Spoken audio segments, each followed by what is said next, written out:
नमस्ते बच्चों। आज के क्लास में आपका स्वागत है।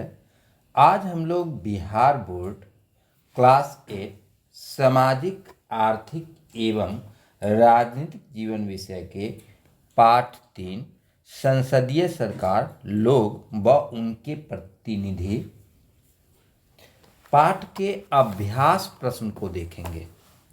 इससे पहले इस पाठ के अंदर जितने भी प्रश्न हैं सभी का हल कराया जा चुका है।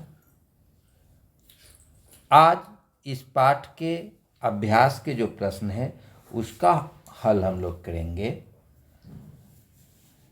बच्चों, सभी विषयों की बेहतर तैयारी के लिए हमारे चैनल से आप लोग अवश्य जुड़ें।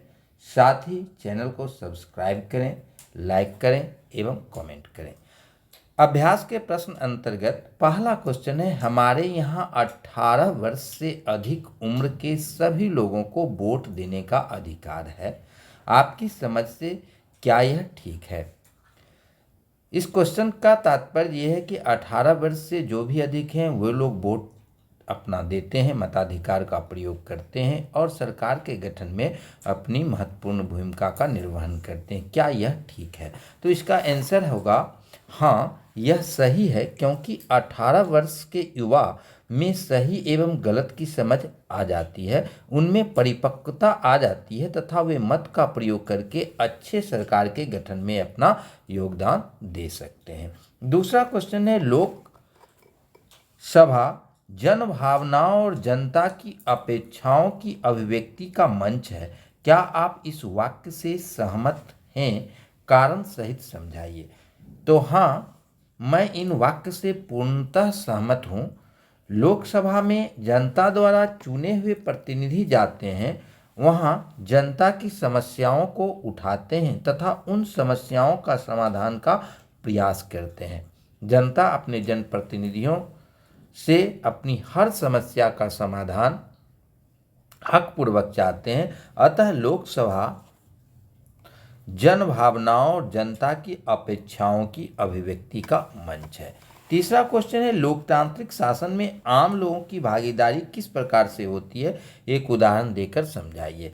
तो लोकतांत्रिक शासन प्रणाली में जनता के चुने हुए प्रतिनिधियों के द्वारा शासन होता है।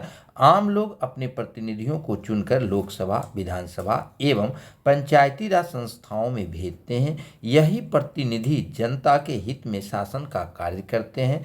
चुने हुए प्रतिनिधि जनता की समस्याओं तथा भावनाओं को सदन में रखते हैं। अतः लोकतांत्रिक शासन में आम लोगों की भागीदारी प्रत्यक्ष रूप से होती है। अब हम लोग देखते हैं चौथा क्वेश्चन को।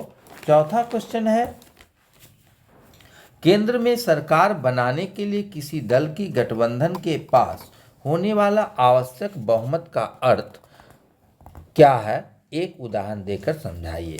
तो केंद्र में लोकसभा के लिए कुल 543 सीटों के लिए चुनाव होता है।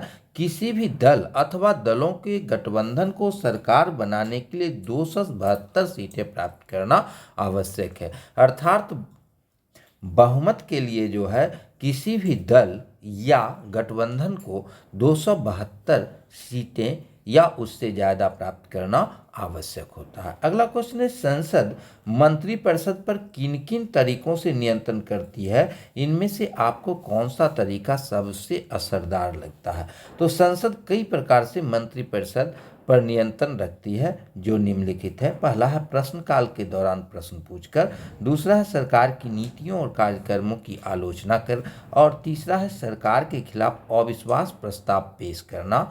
मुझे इनमें से अविश्वास प्रस्ताव लाने का तरीका सबसे असरदार लगता है। छठा क्वेश्चन है, संसद के मुख्य कार्य कौन कौन से हैं? अपने शब्दों में लिखिए। तो संसद के प्रमुख कार्य निम्नलिखित हैं। पहला, विधायी कामकाज। संसद का काम पूरे देश या देश के किसी भूभाग के लिए कानून का निर्माण करना है।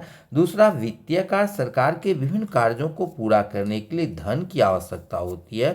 संसद अपने वित्तीय शक्तियों के द्वारा सरकार के कार्यों के लिए धन का उपाय करती है। सरकार को खर्च की गई राशि तथा प्रस्तावित आय का हिसाब किताब संसद को देना होता है। तीसरा है सरकार को नियंत्रित करना, मार्गदर्शन और जानकारी देना। संसद का सबसे महत्वपूर्ण कार्य सरकार को नियंत्रित करना। संसद सरकार को मार्गदर्शन देने का कार्य भी करती है।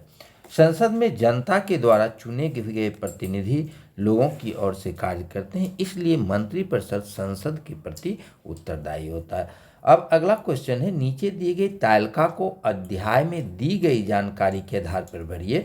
जानकारी है सदस्यों की संख्या, तो लोकसभा में निर्वाचित सदस्यों की संख्या 543 है। दूसरा, सदस्यों का कार्यकाल 5 वर्ष होता है।